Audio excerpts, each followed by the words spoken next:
Ready,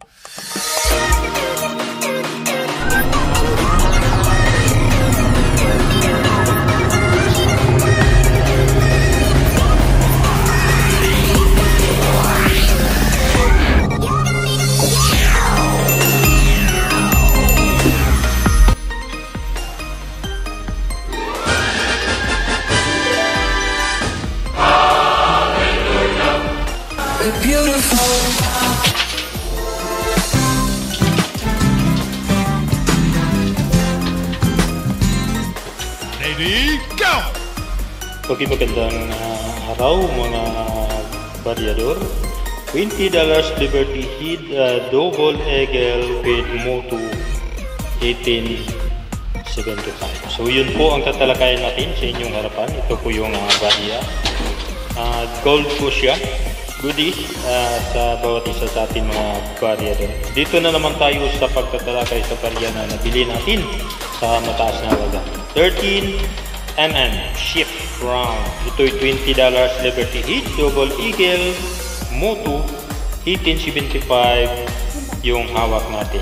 So presyuhan natin sa online. Silipin natin mamaya sa online silip. Pero bago pa tayo magpatuloy, sabayan niyo ako sa pagpasalamat sa Diyos Nama sa langit na tayo ay kanyang binantayan at ginabayan sa lahat ng oras.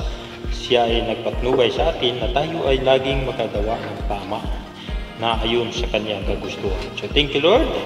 Gusto ko rin magpasalamat sa mga walang sawang nagsuporta, ating mga subscriber sa ating pong channel Barya.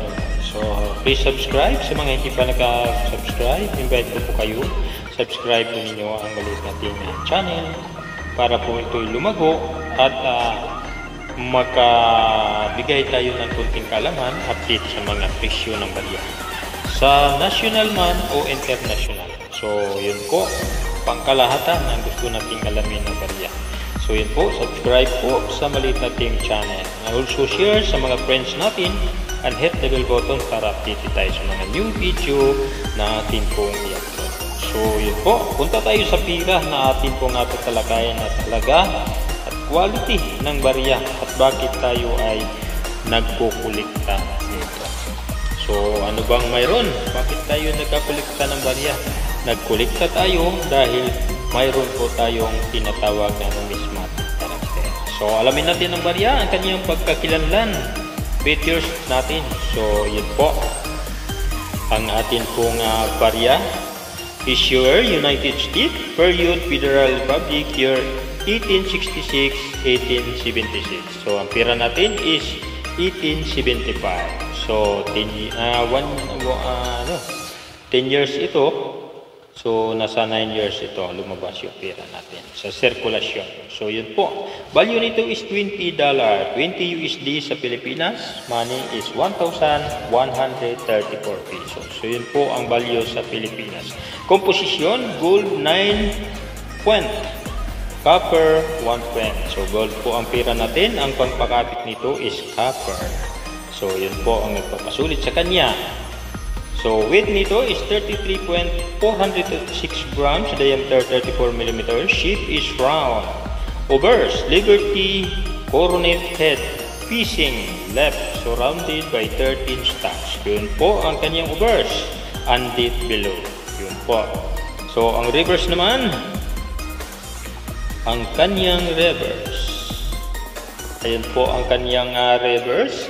Heraldic eagle with union shell holding 3 arrows and an olive branch, 13 star race and moto above. Screen po ang nakalagay dyan. Napapaligiran din ng 13 star. So sa numista makita natin walang presyo sa numista. At titingnan natin bakit walang presyo sa numista. So 1875 po yung pera natin. 73 na tayo, 74, 75. Ayan po.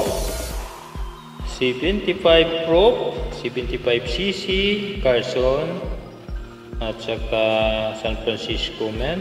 So wala siyang presyo. Wala siyang presyo sa numista. So, ibig sabihin, hindi pa na-presyohan ganito. In-estimate pa ng numista ang presyo nito dahil ito ay pure gold.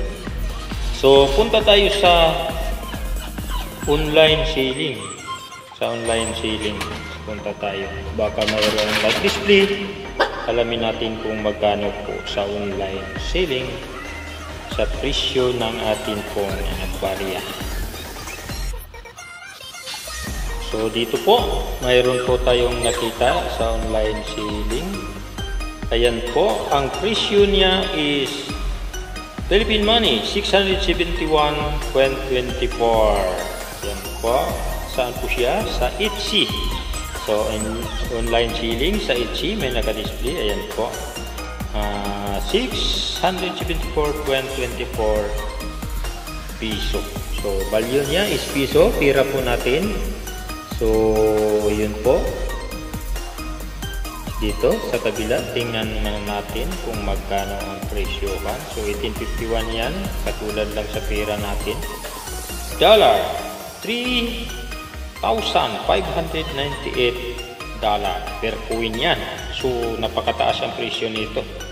So, saan naman to? Yan, sa PCS, stamps and coins. So, sa ibang bansa to. So, napakataas ang presyo, 3.598 per coin. So, per coin yan, free shipping pa. So, siguro pag bibili ka. So, yun ang presyo nila doon sa naka-display nilang stock. So, yun po ang presyuhan sa online selling. So, dito naman, yan po. Yan po. Queen, $20, gold, 1857, San Francisco, Spike Shield. Yes, so ito man ay graded po ito. Tingnan nyo ang presyo niya is 19,300 So, dollar yan. So, ang value niya, hindi ko na itotal. Napakalaki Napakalaki yan. 19,300. So, napakalaki yan, 19,300 sa Philippine money. So, yan po. Napakaganda naman po ang pera. Bakit pumupula ito ay gold ito. Siguro, yan po ay tinatawag na spike shield. So, ganyan ang klase. Nag-iba. Instead na gold, pumupula, naging tanso siguro. So, naging error siya. Spike shield siya. So, yun po ang presyuhan natin sa online selling sa atin pong barya. So, napakalaki ang presyo ng barya na to. So, ito ay mayroon siyang lagayan talaga. Yan po, kasi kailangan po siyang safety lagi. At ang paghawak natin sa pira, pag mga pira na medyo mataas ang halaga, ilagay niyo